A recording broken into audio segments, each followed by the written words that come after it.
Guerra en el nombre de Dios. Las grandes religiones del mundo predican paz y misericordia. La historia, incluso en la Edad Moderna, demuestra que religión y violencia no son contradictorias. En el siglo XVI surge una nueva denominación cristiana. La Iglesia de Roma, hace tiempo separada de la ortodoxa oriental, se vuelve a dividir en católicos y protestantes.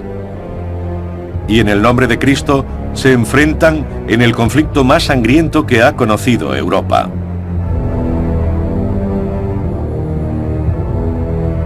Guerras santas, cristiano contra cristiano.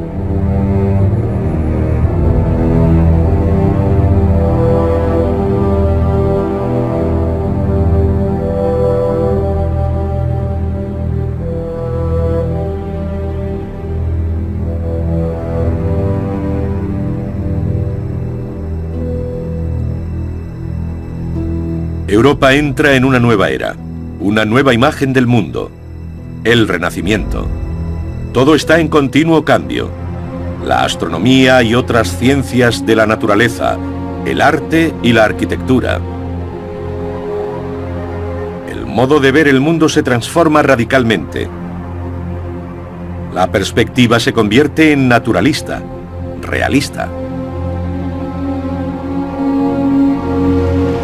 Valientes marinos, especialmente portugueses y españoles, se aventuran en extraños mundos desconocidos.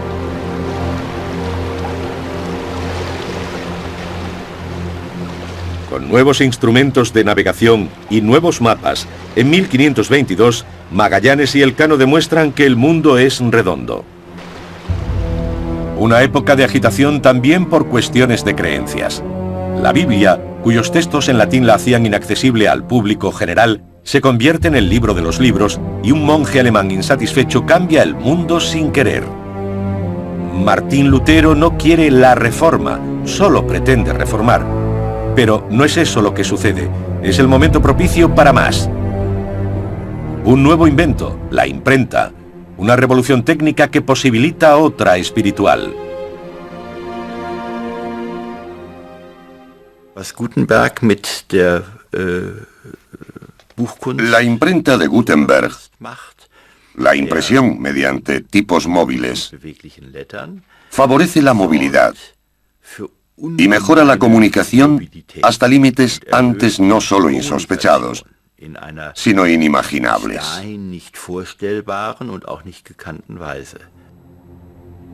La autoridad moral de la Iglesia, la del Papa, ha alcanzado su punto más bajo con los Borgia. Los hijos del Papa Alejandro VI, Lucrecia y César, gobiernan igual que su padre mediante intrigas, asesinato y violencia.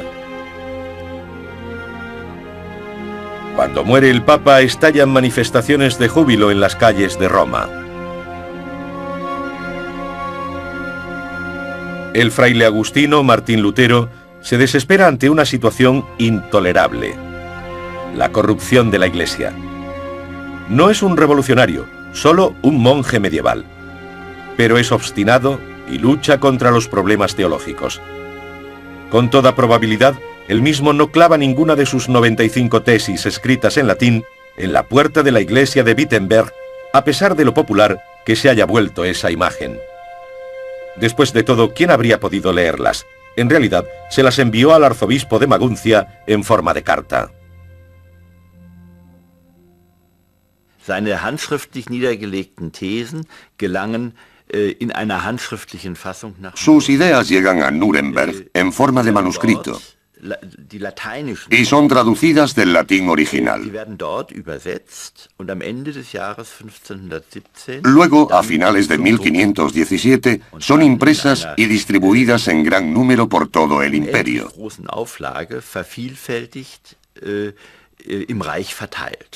Lutero no tuvo nada que ver con ello, y por supuesto, no era eso lo que pretendía.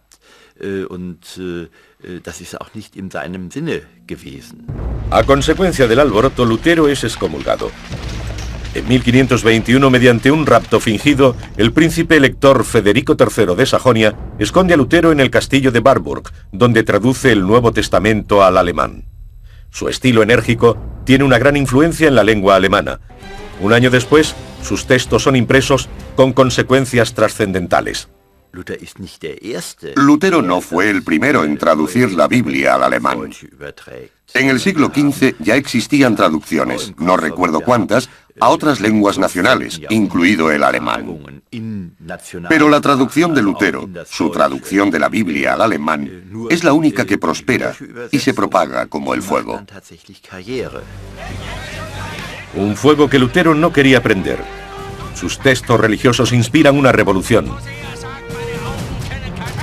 Thomas Müntzer discute con Lutero y convoca fuerzas que no puede controlar.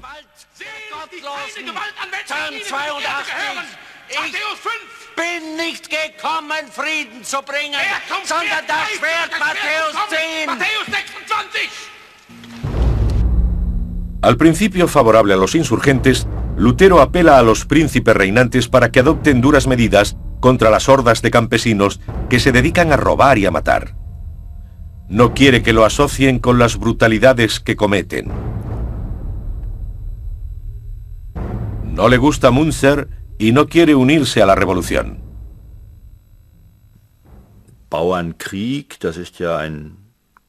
La guerra de los campesinos es solo un nombre y da una impresión equivocada.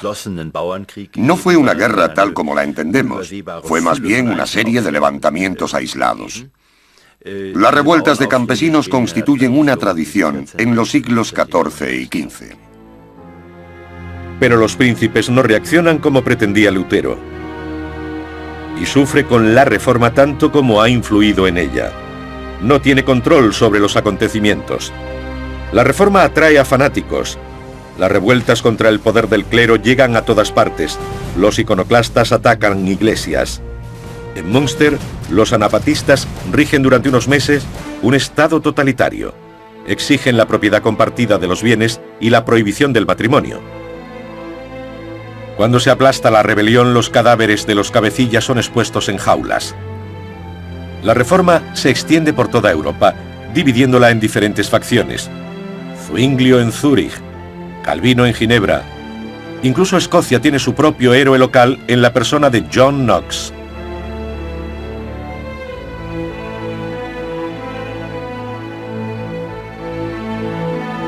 En Londres, Enrique VIII aprovecha la oportunidad y funda la Iglesia Anglicana, principalmente para asegurarse el divorcio. La Reforma también implica un nuevo reparto de poder. 1546. El emperador católico está en guerra con los príncipes protestantes. La primera guerra interconfesional. Tras la victoria del emperador, se alcanza un compromiso de paz. Los ciudadanos deben adoptar la fe de su gobernante. Der Augsburger Religionsfrieden schafft insofern etwas Neues. La paz religiosa de Augsburgo acaba en algo totalmente nuevo, reforzando algo que ya existía. El estatus del imperio a un nivel superior de las diferentes facciones. Neue Ebene gestärkt wird, nämlich die Ebene des Reiches als Ganzes.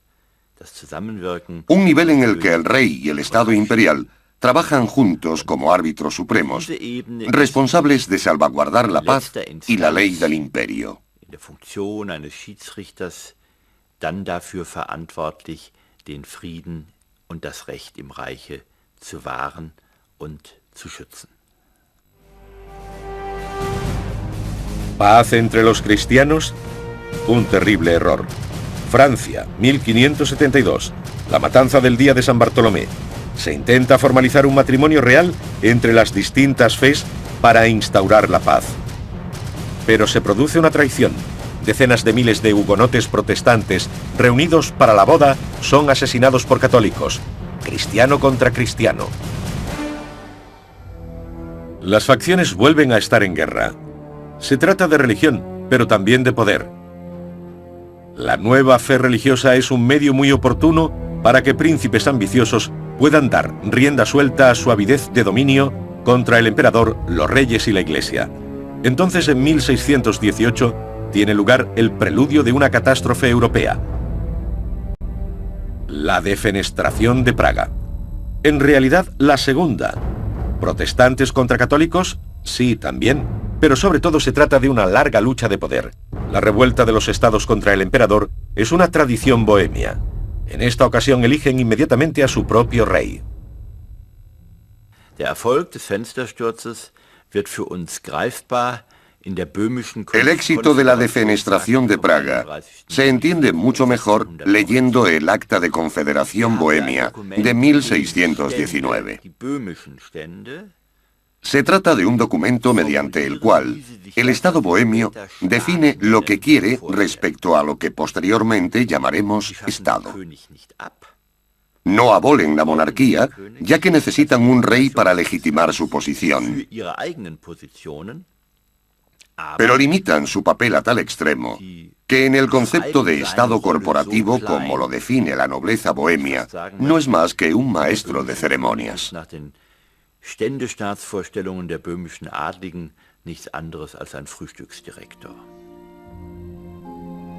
La Unión Protestante reúne a sus tropas en Bohemia.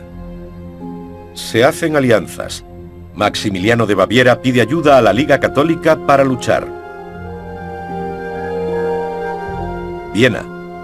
Los protestantes bohemios se niegan a reconocer al recién elegido emperador. Estalla la guerra. Se suceden décadas de conflictos. El nuevo emperador Fernando I lucha por el catolicismo.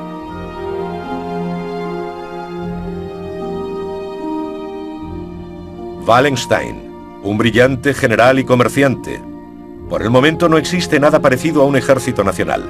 Wallenstein recluta un ejército de mercenarios y lucha a favor de la Liga Católica por dinero. Wallenstein ist derjenige, der sich in der Lage sieht, der Anfrage Cuando el emperador pregunta, ¿puedes proporcionarme un ejército? zur Verfügung stellen? Wallenstein se vio perfectamente capacitado, como hombre de negocios, para ofrecerle ese servicio. Als Wirtschaftsunternehmer gleichsam diese Dienstleistung erbringen kann. Las primeras victorias católicas. El rey bohemio es derrotado. Los protestantes pierden una serie de sangrientas batallas. En Bohemia, los éxitos católicos van seguidos de una represión brutal. Pero ahora los daneses temen por la seguridad de su poder en Europa. Entran en guerra con los Habsburgos católicos. La suerte de la guerra es caprichosa, pero Wallenstein casi siempre sale victorioso. De nuevo el emperador triunfa sobre los protestantes. Der 30-jährige Krieg ist wohl in den 1620er Jahren En la década de 1620, la Guerra de los 30 años es principalmente religiosa, en la que empiezan a involucrarse poderosos grupos políticos. Y desde el 1630 en adelante, la guerra se convierte en un conflicto secular, una lucha de poder europea, en la que la religión sigue jugando un papel importante, aunque no dominante. In dem Religion auch noch eine Rolle spielt, aber längst nicht mehr eine dominierende. Una guerra que se perpetúa. Las naciones toman posiciones. Nadie domina durante mucho tiempo. Las potencias que consiguen ventaja a corto plazo no tardan en ser reducidas por el resto. En todas partes, los ejércitos de mercenarios toman lo que necesitan de la población civil. La guerra se alimenta de guerra, dice la gente. Los soldados están considerados la escoria de la tierra y matan por dinero. Para los mercenarios solo cuenta el dinero. Diese Söldner übten ein Handwerk. Estos mercenarios solo cumplían con su trabajo. Sie achteten vor allen Dingen darauf, Sobre todo, se aseguraban de cobrar a su debido tiempo. Si no, cambiaban de bando. Wechselten sie die Fronten. 1630. Gustavo Adolfo, rey de Suecia, entra en guerra. La sede de su poder, la región báltica, es reclamada por los católicos. Un error. El monarca sueco se convierte en abanderado de la causa protestante y tiene la suerte de su lado. Una ironía del destino. Wallenstein, el brillante comandante de la Liga Católica, acaba de ser despedido por el emperador. Una concesión a jesuitas, españoles y los estados que lo odian. En 1631 las fuerzas católicas asedian por sorpresa a la ciudad protestante de Magdeburgo. Lo que allí sucede no tiene comparación ni siquiera a la Guerra de los 30 años en su totalidad. Una orgía de brutalidad, tierra quemada, la ciudad es arrasada hasta los cimientos. La población es aniquilada casi por completo. Gustavo Adolfo el Protestante del Norte jura venganza. Sus tropas victoriosas avanzan hacia el sur. Augsburgo, un bastión protestante. Anteriormente había sido una ciudad en la que todas las facciones convivían en paz. Allí los soldados del rey sueco son recibidos como ángeles de salvación. Una esperanza histérica en una tierra desahuciada. Pero esos hombres solo traen muerte, miseria y devastación. Los soldados suecos también son mercenarios. La guerra es su negocio. Lo que los bávaros sufren poco después se parece mucho a lo que cuentan los pocos supervivientes de Magdeburgo. Todos los mercenarios son iguales. Por primera vez en la Guerra de los 30 años, los campesinos se enfrentan a los mercenarios. Los soldados dejan a su paso un rastro de devastación sin importar si luchan o no, o la causa a la que sirven. En tiempos tan peligrosos, se requiere el regreso de Wallenstein. Muchos desconfían de este general presumido y sin escrúpulos, pero es la única persona capaz de detener el avance sueco. La situación desesperada exige medidas desesperadas. Los dos comandantes se enfrentan en el sur de Alemania. Una batalla de titanes, Wallenstein contra el ejército de Gustavo Adolfo. El resultado, victoria de Suecia, pero una victoria al precio de desastre.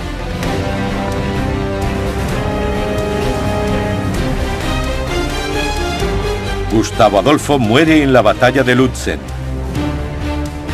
Un duro golpe. ¿El líder mesiánico desaparecido? Corren rumores de que realmente no ha muerto. Los suecos empiezan a perder batallas, pero creen que aún tienen posibilidades de asegurar su influencia mediante una negociación. Son engañados. En estos tiempos nada es estable. Los oficiales de Wallenstein deben jurarle lealtad personal incluso si sus órdenes entran en conflicto con las del emperador. So ist es auch bei Wallenstein der Fall gewesen, der seine unternehmerische Leistung. En el caso de Wallenstein, siempre tiene éxito en sus empresas.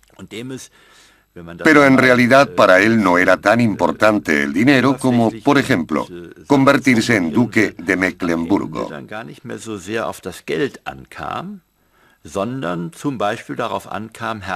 Una promoción en su rango social que lo colocaría a la altura de los príncipes del Sacro Imperio Romano Germánico. Der ihn den Reichsfürsten des Heiligen Römischen Reiches gleichstellte. Wallenstein se vuelve demasiado poderoso. ¿Cuáles son sus verdaderas intenciones? Entre otras cosas, negocia con los suecos un acuerdo de paz. ¿Quiere el belicista ser algo más que un duque? No solo a los jesuitas les gustaría deshacerse de él. El emperador ordena su captura vivo o muerto. El capitán irlandés que lo apuñala en Níger solo es el brazo ejecutor de los numerosos enemigos que tiene. Un final poco glorioso para este notable caudillo de ejércitos.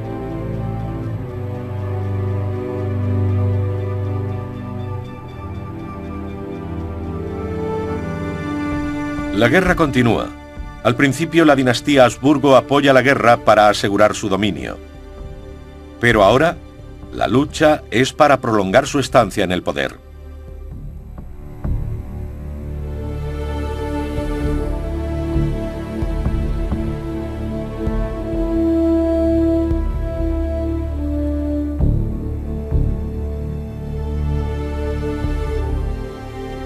En 1635, y ante la insistencia del cardenal Richelieu, Francia entra en la guerra. De nuevo los enfrentamientos arrasan el sur de Alemania y Bohemia.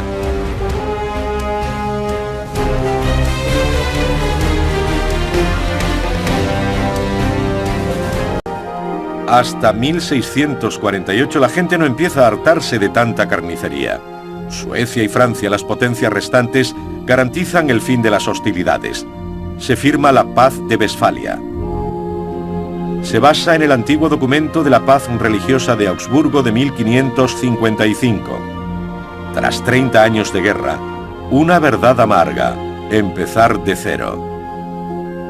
Aún así, todo ha cambiado. No obstante, para el pueblo llano, la firma del tratado no trae la paz. Erst wenn der letzte Söldner ein Land verlassen hat, oder auch nur ein Dorf verlassen. Solo cuando el último mercenario abandona el país o el pueblo, regresa la paz a la gente corriente. Y en Sajonia, eso no tiene lugar hasta 1650. Muchos documentos se refieren a ese momento como el fin de la guerra de los 32 años. 32-jährigen Krieg die Rede. Por fin terminan las matanzas.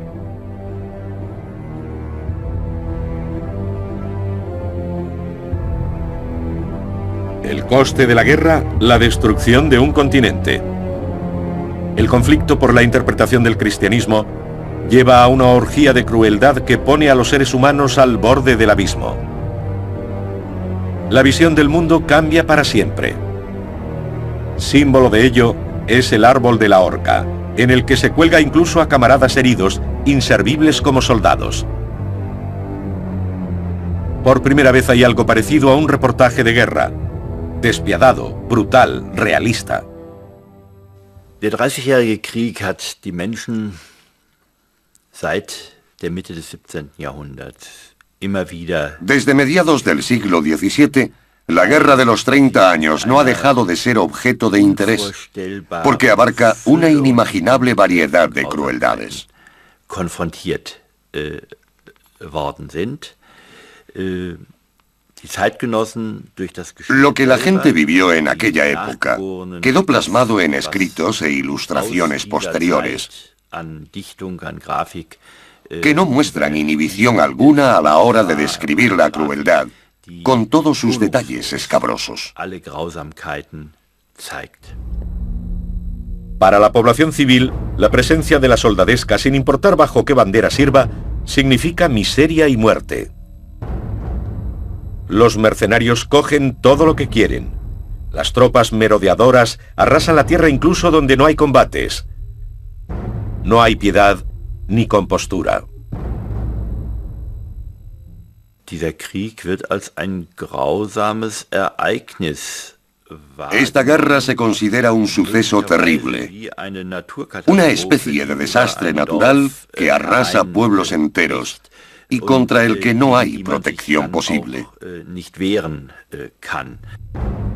La guerra se alimenta de guerra. Los civiles tienen más posibilidades de morir que los mercenarios, así que los hombres de los pueblos arrasados y los enfermos se presentan voluntarios al servicio militar para sobrevivir un poco más. Los cuidados médicos son casi inexistentes. Los heridos tienen muy pocas posibilidades de sobrevivir, pero sigue siendo mejor que morir de hambre o asesinado en su propio pueblo. Una catástrofe europea. La región más afectada es la que posteriormente se convierte en Alemania. ¿Cuántas muertes cuesta la guerra? En general puede que el 50% de la población. En algunas zonas, las ciudades perdían hasta el 70 y 80% de sus habitantes, a juzgar por el alto número de asentamientos abandonados tras la guerra de los 30 años. Es decir, lugares en los que la gente ha estado viviendo, pero que tras la guerra dejan de estar poblados y quedan abandonados y desiertos. Pero de las ruinas de las guerras de religión surge la idea del moderno Estado-nación. Un mecanismo de poder. Una estructura neutral que se alza sobre el conflicto de creencias. Tratados, orden civil y el gobierno de la ley para instaurar la paz. Una idea cuyas consecuencias llegan hasta nuestros días. El infierno es la propia humanidad. La lucha por la dominación religiosa conduce al abismo. En nombre de una fe verdadera, El hombre es capaz de cualquier crueldad imaginable, como demuestra la Guerra de los 30 años.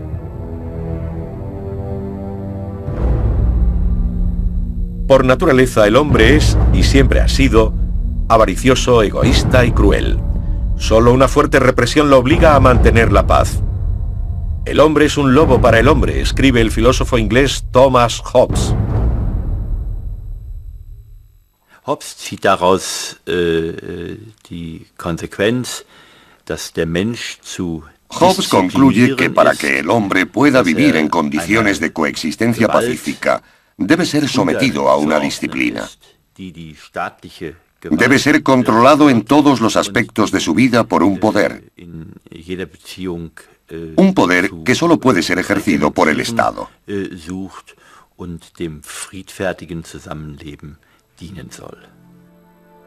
Para controlar la avaricia humana, Hobbes decreta un Estado totalitario, un monstruo omnipotente, un leviatán que imponga la paz y dicte lo que se debe pensar, decir y creer. Una idea que nunca ha sido puesta en práctica. Absolutismo. El Estado gobernado por el rey sol francés Luis XIV. Una de las consecuencias políticas de la Guerra de los 30 años. Orden rígido y majestuoso. La selva da paso al jardín. El Estado empieza a rodar como una maquinaria bien engrasada y neutral. Los instintos básicos y los conflictos de fe son mantenidos a raya por el gobierno, el nuevo ideal de la era. En lugar de ejércitos de mercenarios contratados para ocasiones puntuales, aparecen los ejércitos permanentes, valiosos instrumentos del Estado que se usan con moderación. La Prusia de Federico II es el modelo ideal de absolutismo ilustrado, un Estado sobrio y racional sin iglesia establecida. La tendencia es bastante clara. Quizás Federico el Grande lo expresa muy bien cuando dice: cada hombre debería ser bendecido como mejor crea. De ese modo, la religión pasa a ser una cuestión de ámbito privado. Las consecuencias prácticas: a finales del siglo XVII los hugonotes se trasladan a Prusia en busca de libertad religiosa. Bajo el gobierno de Federico II, 1 de cada 4 berlineses es francés de origen, una monarquía en ciernes en la que se separan estrictamente Iglesia y Estado. Es una cuestión de principios. En Prusia, Kant persigue la idea de la conclusión lógica. Su ensayo hacia la paz eterna es un borrador para la Organización de las Naciones Unidas. La ley debería gobernar el poder en una especie de parlamento mundial. Una idea que apenas ha encontrado respaldo en todas las superpotencias hasta la fecha. Actualmente la separación de Iglesia y Estado se da por sentada hasta el punto de que la comparecencia del Papa ante las Naciones Unidas apenas es noticia. En el pasado, los papas declaraban guerras. Hoy, solo tienen autoridad moral, no batallones. Un largo camino que lleva desde los cruzados en la Edad Media y tras la Guerra de los 30 años hasta nuestros días.